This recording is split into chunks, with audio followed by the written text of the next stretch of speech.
Hello students, welcome back to our channel. Today we are going to cover chapter 5, that is your physical fitness, wellness and lifestyle. So first let's talk about the chapter. आज इस chapter से सिर्फ exam perspective से नहीं बल्कि daily life के लिए कितना इंपॉर्टेंट है वो भी पढ़ेंगे. एंड इस चैप्टर से we will get to know कि हेल्थ क्या होती है, फिज़िकल फिटनेस का रोल क्या है और वेलनेस का मतलब जो कि लोग समझते हैं कि एक्सरसाइज है, सिर्फ वो नहीं है और भी होता है. सो in this modern age, a lot of stress is usually laid down upon your games and sports in comparison to year wise. अब ज़्यादातर खेलने कूदने में करते हैं but they don't know actual meaning कि इन सब चीज़ का एक्चुअल मीनिंग होता क्या है. So we are going to talk and discuss about that. First let's talk about the meaning of health. So first let's talk about जो WHO ने बोला है हेल्थ के लिए कि हेल्थ का मीनिंग क्या है. WHO says health is holistic state. Health is holistic state of complete physical, mental, social well-being, not just the absence of disease is defined by WHO. मतलब WHO कहता है कि तुम फिजिकली, मेंटली, सोशली और well-being सही है तुम्हारा और डिजीज़ नहीं है तो तुम हेल्दी हो. That is what health meant by WHO. But सब लोगों का अलग अलग डेफिनेशंस होता है. For a doctor the proper functioning of physiological system is physical fitness, healthy life. But actual meaning of health क्या होता है वो हम आगे और डिस्कस करेंगे. WHO के अकॉर्डिंग तो मैंने आपको बता दिया, हेल्थ का मतलब सिर्फ डिजीज़ का एब्सेंस नहीं होता. हेल्थ एक स्टेट है जिसमें फिजिकल, मेंटल और सोशल वेलबींग भी हो. अगर बॉडी फिट है लेकिन माइंड स्ट्रेस्ड है तो उससे कंप्लीट हेल्थ नहीं बोल सकते. Let's come on to the next topic, that is a physical fitness concept. Now what does physical fitness mean. So अब हर कोई फिजिकली फिट रहना चाहता है. As a matter of fact physical fitness is essential for leading a healthy and fruitful life. अब regular exercise can lead to a number of benefits to you. in fact it is a skill or performance related to physical fitness जो तुम exercise, sports, games और ये सब करते हो. So physical fitness का मतलब होता है बॉडी की वर्किंग एफिशिएंसी. एक फिज़िकली फिट पर्सन बिना थके अपने डेली काम कर रहा है और उसके पास एक्स्ट्रा एनर्जी होती है रिएक्शन और इमरजेंसी के लिए. मतलब अगर एक काम करके वो बैठा उसके पास तब भी एनर्जी है वो दूसरा काम स्टार्ट कर दे करने के लिए. So ability to perform daily activities efficiently. It also includes your strength, endurance and flexibility, helps good maintaining good health, improves work efficiency, आपका fatigue और disease को prevent करता है. So there are components of your physical fitness, that is your strength, endurance, speed, flexibility and your coordination. First let's talk about strength. Strength तुम्हारा दो type का होता है, एंड्योरेंस भी तुम्हारा दो टाइप का होता है. So according to the book if I say strength is ability of muscle to work. Strength का मतलब होता है मसल्स की पावर, यानी मसल कितना फोर्स प्रोड्यूस कर सकता है. अब स्ट्रेंथ दो टाइप्स के होते हैं, static and dynamic. Static strength ये होता है बिना मूवमेंट के फोर्स लगाना, जैसे प्लैंक होल्ड. डायनेमिक स्ट्रेंथ होता है मूवमेंट के साथ फोर्स करना, मतलब जैसे वेट लिफ्टिंग. अब इसके इंपॉर्टेंस क्या है, डेली एक्टिविटीज़ ईजी करता है, इंजरीज़ का रिस्क कम करता है, स्पोर्ट्स परफॉर्मेंस इंप्रूव होती है. और इसके एग्जांपल्स हैं weight lifting, pushups, carrying heavy bags. Next we talk about it is endurance. Endurance is your ability to perform for longer time. Endurance का मतलब होता है लंबे टाइम तक एक्टिविटी परफॉर्म करना बिना थके. अब इसके दो टाइप्स हैं, कार्डियोवैस्कुलर एंड मस्कुलर. कार्डियोवैस्कुलर में तुम्हारा हार्ट और लंग्स की कैपेसिटी देखी जाती है एंड मस्कुलर एंड्योरेंस में तुम्हारी मसल्स की वर्किंग कैपेसिटी देखी जाती है. अब इसका इंपॉर्टेंस होता है स्टैमिना बढ़ता है, फटीग कम होती है एंड हार्ट हेल्थ इंप्रूव होती है. अब इसके एग्जांपल्स हो सकते हैं योरेंस में running, cycling and swimming. Now let's talk about the third component, that is your speed. Speed is ability to move fast. मतलब स्पीड का मतलब होता है कि किसी एक्टिविटी को मिनिमम टाइम में परफॉर्म करना. इम्पोर्टेंस क्या है, स्पोर्ट्स में फ़ास्ट रिएक्शन ज़रूरी होता है, उसके लिए इम्पोर्टेंट है ये। परफॉर्मेंस एडवांटेज भी मिलता है as you are a speed up. And examples हैं इसके 100 मीटर स्प्रिंट, फुटबॉल में fast dribbling. Flexibility is your fourth component, that means range of movement, मतलब होता है जॉइंट्स की मूवमेंट रेंज कितनी होती है। इसका इम्पोर्टेंस है बॉडी स्टिफ नहीं होती है, इंजरी से तुम सेफ रहते हो, पॉस्चर इंप्रूव होता है। Examples are your stretching, yoga asanas, gymnastic. Last but not least is our coordination, that is control of body movements. मतलब कोऑर्डिनेशन का मतलब होता है कि बॉडी के डिफरेंट पार्ट्स का स्मूथ और कंट्रोल्ड मूवमेंट होना। इसकी इंपॉर्टेंस क्या है, स्किल्स एग्जीक्यूशन बेटर होता है, बैलेंस और एक्यूरेसी इंप्रूव होती है। और एग्जांपल है कैचिंग अ बॉल या बैडमिंटन के शॉट्स या फिर तुम ड्रिबलिंग जो करते हो। सो कंपोनेंट, ये बेसिक कंपोनेंट्स है फिजिकल फिटनेस के। Now let's talk about wellness, कि वेलनेस क्या होती है। वेलनेस एक एक्टिव प्रोसेस है, इसका मतलब होता है हेल्दी चॉइसेस लेना, जैसे balance diet, regular exercise, positive mindset रखना, स्ट्रेस मैनेजमेंट करना। तो वेलनेस एक लाइफस्टाइल है, सिर्फ एक कंडीशन नहीं होती। मतलब वैसे तो there is no universally accepted definition for wellness, but जो कई लोग कहते हैं उसके अकॉर्डिंग वेलनेस ये होती है। नेशनल वेलनेस इंस्टीट्यूट ने ये बोला है कि wellness is an active process through which people become aware of and make choices towards a more success existence. अब वेलनेस को हम छोटे टर्म में अगर डिफाइन करें, the pursuit of a healthy and balance lifestyle.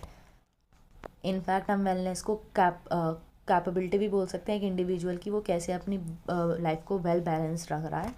Wellness कई multiple dimensions की होती है, लाइक फिजिकल वेलनेस जो जिसको हम कंपोनेंट्स कहते हैं, विल स्टडी आउट फर्दर। तो wellness is a state of complete physical, mental, social wellbeing. Not हम, हाँ ये मेन है, हम डिज़ीज़ को इंक्लूड नहीं करते हैं कि डिज़ीज़ फ्री हो, ये हो वो हो।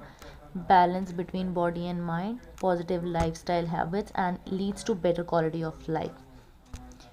Next, what are the dimensions or components of wellness? physical wellness is your जो तुम अपना फिजिकल अपीयरेंस दिखा रहे हो, मतलब तुम कैसे दिख रहे हो, कैसा तुम अपने आप को शो करा रहे हो।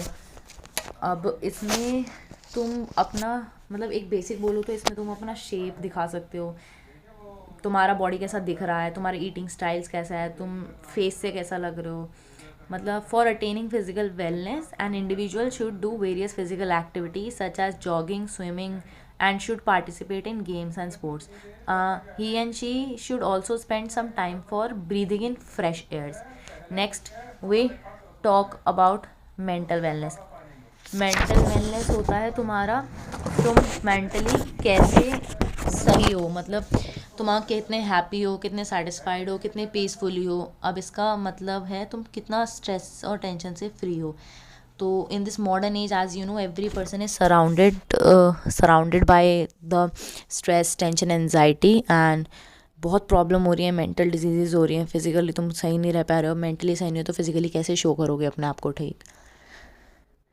And next we talk about is social wellness. Social wellness का मतलब होता है तुम एक पर्सन की सोशल सिक्योरिटी कितनी है, मतलब वो कितना प्रोग्रेस कर रहा है, अपनी एबिलिटी कितनी बढ़ा रहा है एक दूसरे से इंटरेक्ट करने के लिए, अपने डाइवर्स कल्चर्स के नॉर्म्स को, मतलब one should try to accept and understand diverse cultural norms. अपने नेटवर्क्स कैसे बना रहा है डिफरेंट काइंड ऑफ पीपल से, try to adapt a positive self image, try to enhance interpersonal communication skills.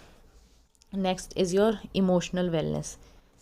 Emotional wellness is a person can be called an emotional healthy person if she is able to have control over their emotions. मतलब अपने fear, anger, जो मतलब अपने emotions को control करना कि कब कौन सा emotion कहाँ show करना है, कहाँ नहीं करना है। अपने आप से, अपनी strength, weakness सबसे तुम aware हो, accept कर रहे हो उन्हें, and you have ability to handle your stress, anxiety and seek help if needed, and strong communication networks बना रहे हो अपने फैमिली, फ्रेंड्स एंड पीयर्स के साथ। Last we have spiritual wellness. Spiritual wellness का मतलब होता है तुम पर्सनल बिलीव्स एंड वैल्यूज़ को कितना एक्सेप्ट कर रहे हो, कितना रिजेक्ट कर रहे हो। And spiritual health includes belief in a supreme being, unity with a greater force, and organise religion, balance and intersections, मतलब कितना तुम एक्सेप्ट कर रहे हो चीज़ों को। We also have a component that is financial health, but financial health wellness को हम बोलते नहीं, बिकॉज इट्स मच मोर तुम्हारा मेंटली आ जाता है कि तुम मेंटली कैसा सोच रहे हो उसके बारे में, तो फाइनेंस उसमें आ जाता है, इसलिए हम उसको इंक्लूड नहीं करते हैं। सो वेलनेस के कंपोनेंट्स मैंने आपको बता दिए। इन सब का बैलेंस होना ज़रूरी है, तभी पर्सन ट्रूली हेल्दी होता है और बोला जाता है। Next we talk about importance of health, fitness and wellness. Health, fitness और वेलनेस से डिज़ीज़ का रिस्क कम होता है, तुम्हारा लाइफ एक्सपेक्टेंसी बढ़ता है, एंड तुम मेंटल स्ट्रेस कम लेते हो, एंड तुम्हारा overall quality of life improve होता है। अब जो तुम्हारे इतनी टाइप्स ऑफ बीमारियां तुम्हें होती हैं वो तो आधी इससे ही ख़त्म हो जाती हैं अगर तुम बहुत अपने आप में मतलब पॉजिटिव रह रहे हो, तुम्हारा एक्टिव लाइफस्टाइल है, तुम्हारा न्यूट्रिशन अच्छा है, तुम्हारी डाइट अच्छी है, तुम्हारा स्लीप शेड्यूल अच्छा है, तुम्हारा मेंटल केयर अच्छा है, एंड ये हर स्टेज के लिए है।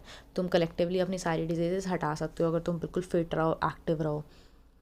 Next we talk about is traditional sports and regional games for promoting wellness. तो most of the individuals think traditional sports and games as a powerful means of survival of their culture। अब इसमें basically ये मतलब बोलते हैं कि traditional sports और regional games जैसे कबड्डी, खो खो, कुश्ती बॉडी को फिजिकली एक्टिव रखते हैं और मेंटल फ्रेशनेस देते हैं। अब और ये वेलनेस प्रमोट करते हैं और कल्चरल वैल्यूज़ भी सिखाते हैं, मतलब कई काम एक साथ कराते हैं। अब इसमें सोसाइटी में मतलब आपसी में मेल जोल बढ़ता है, कम्युनिटी और रीजन को प्रमोट होता है, तुम एंगेज होते हो तो तुम्हारे कई दोस्त बनते हैं, तुम्हें कई नई चीज़ पता चलती है, एंड तुम्हारा फिज़िकल वेलनेस अच्छा होता है, तुम्हारा सोशल वेलनेस इससे अच्छा होता है, मतलब इंटेलेक्चुअल वेलनेस भी अच्छा होता है, तुम इंटरेक्ट करोगे, तुम्हारा इन्वायरमेंटल वेलनेस अच्छा होगा, तुम मतलब स्पिरिचुअल भी अच्छे होगे, तुम इंटरेक्ट करोगे, तुम बहुत खुशी से रहोगे, तुम्हारी चीज़ें डिस्ट्रैक्ट होंगी जो ये गलत नेगेटिव थॉट्स हैं, एंड तुम बहुत हेल्दी रहोगे।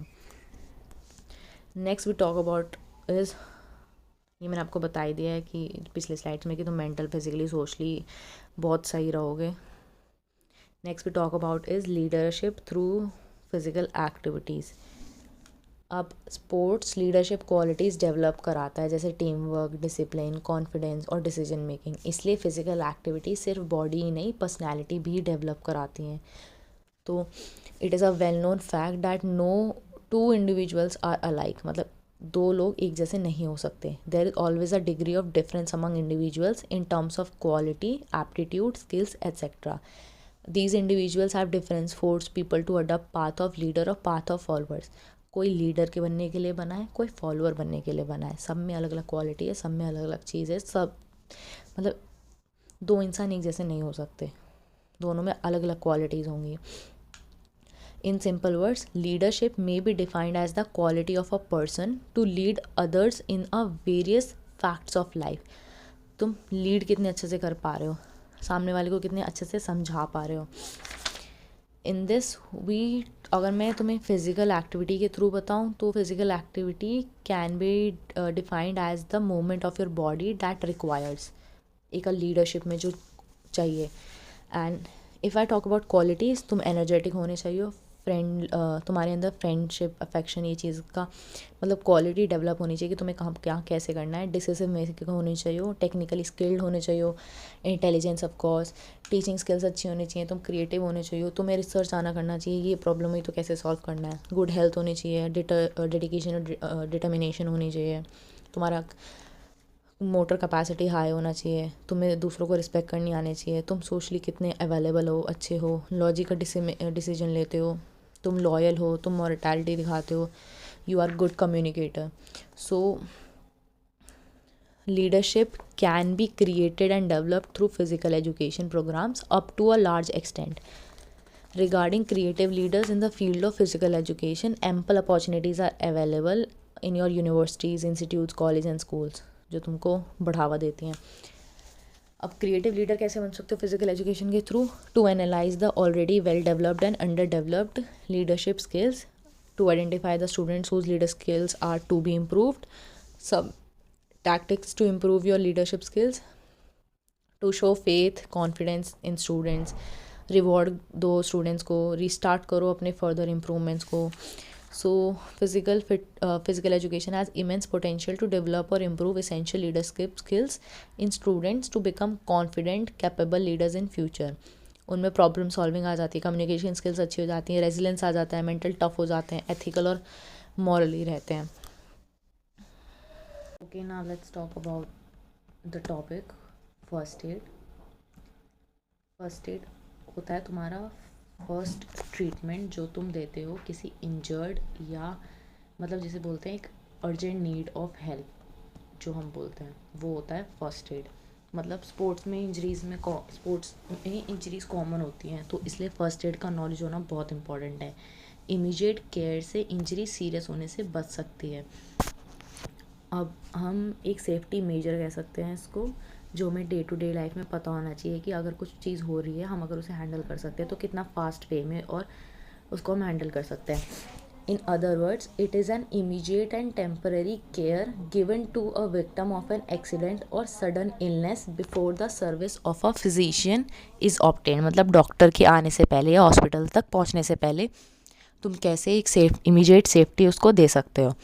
इसका एम्स और ऑब्जेक्टिव होता है to preserve life, to alleviate pain and suffering, to prevent the condition from worsening, to promote recovery, to procure early medical care.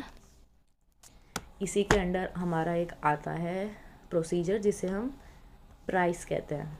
So PRICE is your protection, rest, ice, compression and elevation. PRICE as in terms के first word से बना है. So PRICE is a method और a protocol. ये CUT के लिए बहुत important है, बोर्ड एग्जाम्स में भी बहुत आता है, आगे तक भी हेल्प करता है, BPED तक, BPA, ये सब में. So for acute injury treatment और various business strategies for setting product services cost, one of the given examples. Market and मतलब इसमें ये तुम्हारा एक प्रोटोकॉल होता है.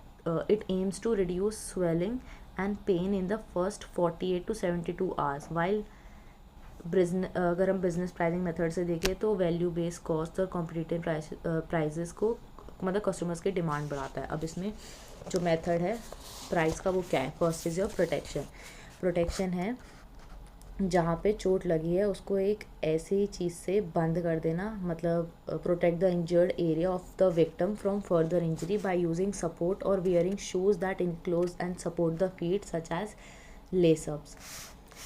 रेस्ट में होता है कि इनफ टाइम ऑफ तुम्हारा एक्टिविटी एक्सरसाइजेज कम करके तुम्हारा ट्रीटमेंट प्रॉपर चले, तुम अवॉइड करो चीज़ें.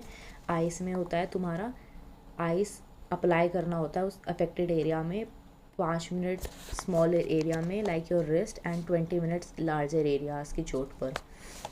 And it should be done more than 20 minutes at a time and 4 to 8 times in a day.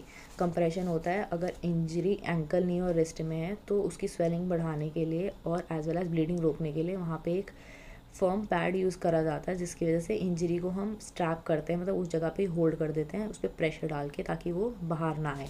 Elevation होता है अगर तुमको एंकल नहीं है, एल्बो रिस्ट में चोट लगी है तो उसके नीचे पिल्लो लगा देना ताकि तुम्हारा जो एंगल है वो थोड़ा अपवर्ड रहे जिसकी वजह से ब्लड फ्लो नीचे की तरफ उसको बाहर ही ना बनाए एंड स्वेलिंग रुके. Let's conclude the chapter. Physical fitness, wellness and lifestyles are interrelated. Healthy lifestyles improves fitness and wellness. Regular exercise is essential for healthy living. So yeah, that was for this chapter. Let's meet you in the next chapter, that is chapter 6. Bye bye. Follow for more.